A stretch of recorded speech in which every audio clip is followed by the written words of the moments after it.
شباب، كيف حالكم؟ إن شاء الله بخير، إن شاء الله مرتاحين. قبل لا نشاهد القصة لايك واشتراك من إيدك حلوة. خلينا نبدي بالقصة. كلام القصة حسن ومصطفى.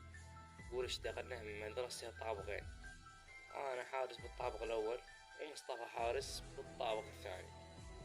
يقول كم إجا الليل، يقول ما إجا الليل بعد قمنا يعني كواهي أنا أعرف شغلات الحراسة، واحد يسوي شاي وواحد يسوي عشاء. يقول بعد منتصف الليل يقول أنا أسمع الصوت يعني طفل يبكي فوق. رجال طفل هي منتصف تروكي. يقول بعد ما توجهت أنا حسن نايم، وجدت الطابق الأول الطفل يمشي بغرفة. أفتح الباب شوية لحق أفتح الباب. بعد ما فتحت الباب واجهت بزونة سوداء.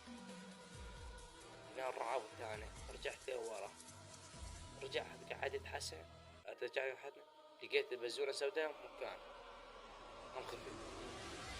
وقالت توجهت أجيب السلاح، وبعد ما راح أجيب السلاح ما لقيت السلاح ماكو. تصيح حسن وحسن ماكو حسن. نوب خفت، صار عندي الخوف بالنسبة 100% الخوف. بعدها رجع الطفل نفسيته يبكي. صعدت للطابق الثاني، بعد ما صعدت انقطع الصوت مال الطفل.